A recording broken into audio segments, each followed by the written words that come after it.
नमस्कार साथियों, आज के हमारे पॉडकास्ट का विषय है बचत की आदत। इसलिए आप सभी अपने कानों में हेडफोन लगा लीजिए, एक एकांत जगह को ढूंढिए और इस पूरे पॉडकास्ट को बड़े ही ध्यान से सुनिए, क्योंकि ये आपके पूरे जीवन के लिए बहुत ही ज्यादा जरूरी है। कई लोगों में आदत होती है आमदनी अठन्नी और खर्चा रुपया। इसका सीधा सा मतलब है कि किसी व्यक्ति की आमदनी सिर्फ 25 पैसे है और वो 1 रुपए खर्च करता है। अब आप सोच रहे होंगे कि जब आमदनी 25 पैसे है तो फिर कोई व्यक्ति 1 रुपए कैसे खर्च कर सकता है। आजकल बैंक्स और लोन देने वाली कंपनीज ने इस बात को बहुत ही आसान बना दिया है। जिस भी व्यक्ति को जब भी जहां भी जैसा भी लोन चाहिए कंपनीज दे देती है। अब व्यक्ति की कमाई उतनी नहीं होती है, सिर्फ वो एक प्रिडिक्शन करता है कि मैं इतने समय में इतना कमा लूंगा, लेकिन बहुत बार ये पॉसिबल नहीं हो पाता है और इसे ही कहते हैं आमदनी अठन्नी खर्चा रुपया। अब आप इन बातों को अलग अलग संदर्भों में समझ सकते हैं कि कई बार व्यक्ति अपनी विलासिता को पूरा करने के लिए ये काम करता है। वो लोगों को दिखाने के लिए ये काम करता है कि मेरे पास भी वो है जो आपके पास है, या मेरे पास वो है जो किसी के पास नहीं है। और इसी दिखावे को दिखाने के लिए कई बार व्यक्ति अपनी आय से अधिक खर्च करने लगता है। आप ऐसे बहुत सारे लोगों से मिले होंगे जो दिखावा करते हैं। जब ये शुरुआती दिनों में ऐसा करना शुरू करते हैं तो आप भी आश्चर्यचकित हो जाते हैं। पूरे समाज में इनका नाम होने लगता है कि देखिए उस व्यक्ति ने कितनी बड़ी नई कार ले आया, देखिए वो व्यक्ति तो आईफोन यूज करता है। अब जब समाज में उस व्यक्ति के बारे में इस प्रकार की बातें होती है तो उसे बड़ी ही प्रसन्नता होती है, वो बड़ा ही खुश हो जाता है। लेकिन फिर थोड़े ही दिनों के बाद आपने उस व्यक्ति के बारे में ये भी सुना होगा कि वो व्यक्ति कर्ज में डूब चुका है। उस व्यक्ति के ऊपर कई बैंक्स के कई सारे लोगों के कर्ज है जो वो चुका नहीं पा रहा है और उसका जीवन पहले से भी बदतर हो चुका है। आज आपको इस बात को सीखने की जरूरत इसलिए है ताकि आप आज उम्र के किसी भी पड़ाव में हो, आपको ये दिक्कतें भविष्य में कभी ना जाए। इसलिए आज से ही आप इस बात को अच्छे से समझ लें। जब भी आप कमाना शुरू करते हैं तो अपनी आय का एक हिस्सा आपको अपने लिए जरूर बचाना चाहिए।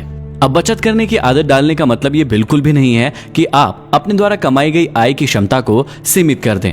हमारे यहाँ लाखों घरों में बातचीत का एक सामान्य सा विषय है गरीबी और अभाव। हमारे माँ बाप गरीब थे, हम भी गरीब ही मर जाएंगे। ये सिर्फ गरीबी के बारे में ही सोचते रहते हैं, गरीबी के विषय में ही बातें करते रहते हैं। और ऐसे लोग इन बातों को अपनी नियति के रूप में स्वीकार लेते हैं कि ये इनके साथ तो होना ही है। अब कई बार लोग अपनी इस गरीबी से उबरने के लिए ऋण ले लेते हैं, लेकिन याद रखना कि ऋण एक निर्दयी स्वामी है। ये बचत की आदत का एक घोर शत्रु है। गरीबी अपने आप में ही महत्वाकांक्षा, आत्मविश्वास और आशा को नष्ट करने के लिए काफी है, परंतु यदि गरीबी के साथ साथ ऋण का बोझ भी शामिल हो जाए तो उसके भंवर से निकलकर सफलता के भवसागर में तैरना बहुत ही मुश्किल हो जाता है। आपने शायद ये जरूर सुना होगा, उधार दीजिए दुश्मन कीजिए। मतलब ना ही ऋण लीजिए और ना ही किसी को ऋण दीजिए। जब आप किसी से धन उधार लेते हैं तो भी एक रूप में आप उसे अपना शत्रु ही बना रहे हैं, और यदि आप किसी को धन उधार देते हैं तब भी जाने अनजाने में आप उसे अपना शत्रु ही बना रहे हैं। क्योंकि यदि आपने ऋण ले लिया किसी से और आप वापस नहीं चुका पाए तो वाकई में आपकी मित्रता खराब हो जाएगी। और सोच कर देखिए कि जब आप किसी को ऋण देते हैं और जब वो आपको वापस समय पर नहीं लौटाता है या फिर नहीं लौटाता है तो आप वाकई में उसे अपना शत्रु मानने लगते हैं। ऋण के बोझ में दबा हुआ व्यक्ति ना तो कोई काम ठीक से कर सकता है, ना ही समाज में वो प्रतिष्ठा और इज्जत प्राप्त कर सकता है, और ना ही अपने जीवन में किसी महत्वाकांक्षा को पालकर अपने उद्देश्य को पूरा कर सकता है। सबसे पहले आपको इस बात को समझने की जरूरत है कि ऋण 2 प्रकार के होते हैं। एक होता है आपकी विलासिताओं के लिए, जो कि पूर्णतः हानि साबित होते हैं, और दूसरे होते हैं ऐसे ऋण जो आप व्यापार या व्यवसाय के दौरान लेते हैं और जिनका पूरा का पूरा संबंध आपके उद्योग से होता है। ऐसे ऋणों को आप वापस से संपत्तियां बना सकते हैं। तो इसलिए पहले प्रकार के ऋण से हर व्यक्ति को बचना चाहिए। दूसरे प्रकार के ऋण के लिए वो जा सकता है, लेकिन ऐसे ऋणों को लेने से पहले भी एक व्यक्ति को उचित सीमा से आगे नहीं बढ़ना चाहिए। किसी भी क्षण जब व्यक्ति अपनी सीमाओं से अधिक खरीदारी करता है तो वो अपने एक अनुमान की दुनिया में प्रवेश कर जाता है, और ऐसा करके वो एक बहुत ही बड़ी मुसीबत में पड़ जाता है, क्योंकि अनुमान अपने अधिकतर शिकारों को समृद्ध करने की अपेक्षा बर्बाद करके रख देता है। यदि व्यवहारिक रूप में देखें तो जो लोग अपनी हैसियत से अधिक ऊंचा जीवन जीना चाहते हैं, इस आशा के साथ अनुमान लगाने के लिए लालायित हो जाते हैं कि एक दिन भाग्य का चक्र घूमेगा और वो अपने सारे ऋणों को उतार फेंकेंगे। लेकिन ऐसे लोगों के जीवन में अधिकतर मामलों में भाग्य का पहिया कभी घूमता ही नहीं है, और घूमता भी है तो एक गलत स्थान पर आकर थम जाता है। और ऐसे लोग ऋण से हमेशा के लिए मुक्त पाने के स्थान पर जीवन भर उसके गुलाम बनकर रह जाते हैं। यदि आप वाकई में गरीबी पर काबू पाना चाहते हैं तो आपको ये 2 कदम निश्चित ही उठाना पड़ेंगे। उधार पर सामान लेने की आदत को छोड़ना होगा और अपने पहले से जो ऋण ले रखे हैं उन्हें धीरे धीरे करके चुकाने की शुरुआत करना होगा। जब भी आप ऋण की चिंता से मुक्त हो जाए तो आप अपने मस्तिष्क की आदतों को सुधारने और संपन्नता के मार्ग पर आगे बढ़ने के लिए तैयार हो जाएं। इसके बाद आप जो भी कुछ कमा रहे हैं उसमें से एक हिस्सा आप बचाने की आदत डालें। चाहे आप दिन में 1 रुपया ही क्यों ना बचा रहे हो, लेकिन आपको इस बचत की आदत जरूर डालना है। जल्दी ही ये आदत आपके मस्तिष्क में जगह बना लेगी और आपको बचत करने में आनंद आने लगेगा। आपको हमेशा अपने आप पर और अपने काबिलियत पर विश्वास होना चाहिए और आपको उसी की मदद से अपने धन को कमाना चाहिए।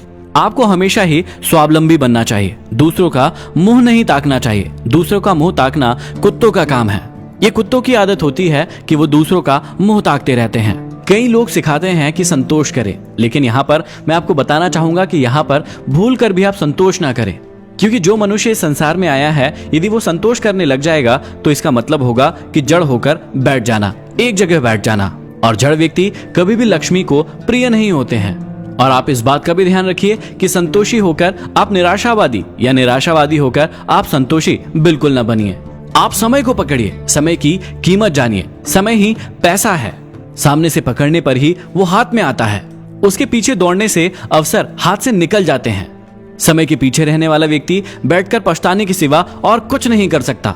समय बहुत ही बलशाली है। हमें हमेशा ही उसका सम्मान करना चाहिए।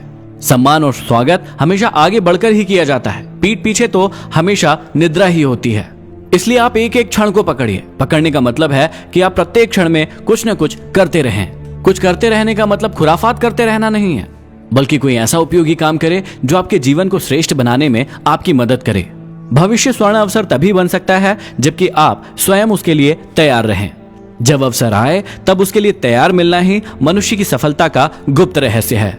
इसीलिए कहते हैं कि जो व्यक्ति आग लगने पर ही कुआं खोदता है उससे मूर्ख व्यक्ति इस दुनिया में कोई नहीं है। आग लगे या ना लगे, आपको हमेशा पहले से ही तैयार रहना होगा। नदी में बाढ़ आने पर बांध बनाने से क्या लाभ, आपको पहले से ही इसके लिए तैयार रहना होगा।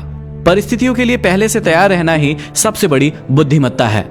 आपको हमेशा ही दूरदर्शी बनना होगा। हमें ईश्वर ने आंखें इसलिए इतनी ऊंचाई पर दी है ताकि हम दूर का देख सकें। समय का सम्मान करने के साथ साथ ही आपको उसको पहचानने का भी अभ्यास करना चाहिए। समय को पहचानना या पढ़ना सरल नहीं है, क्योंकि वो हमेशा ही एक जैसा नहीं रहता, वो बदलता रहता है। समय को पहचान कर उसके अनुसार आचरण करने वाला ही व्यक्ति सफल होता है। आप अपने मन की शक्तियों को हमेशा ही चैतन्य रखिए, चाहे आप एक व्यवसायी हो, व्यापारी हो या फिर एक कर्मचारी हो। आप अपने आत्मविश्वास को हमेशा ही दृढ़ रखिए। अपने आप को कभी भी असमर्थ ना मानिए। जीवन की महान भूल वही होती है जहां मनुष्य अपने आप को असमर्थ और निसहाय मानकर हताश हो जाता है। हार मानने की मनोवृत्ति का त्याग करके आप उत्साही बनिए और ये निश्चय कीजिए कि आपको सफल बनना है और कुछ करके दिखाना है। हमेशा याद रखिए कि साहस में ही लक्ष्मी का निवास होता है। आज आप जितने भी बड़े बड़े उद्योग धंधे देखते हैं वो किसी न किसी व्यक्ति की साहस का ही परिणाम है। जब कोई व्यक्ति युद्ध लड़ने जा रहा हो, चाहे वो कोई व्यवसाय करने जा रहा हो, दोनों में ही साहस की बहुत ज्यादा जरूरत होती है, क्योंकि दोनों में ही कड़ी प्रतियोगिता और संघर्ष की भावना होती है। आप अपने मन को इतना सबल बनाइए कि उद्देश्य की प्राप्ति तक मनोबल ढीला न पड़ सके। आप इस बात को भी याद रखें कि आप किसी के साथ धोखा ना करें, क्योंकि धोखा देना लक्ष्मी को डंडे मारकर खदेड़ने जैसा है।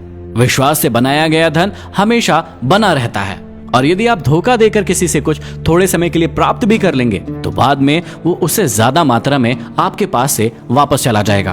किसी भी व्यक्ति के जीवन में सबसे बड़ी चीज होती है आजादी, लेकिन आर्थिक आजादी के बिना इस आजादी का सही मायनों में आनंद कभी नहीं लिया जा सकता। इसलिए यदि आपको आजादी का सही मजा लेना है तो आप जो भी कमा रहे हैं उसमें से कुछ बचाने की आदत जरूर डालें।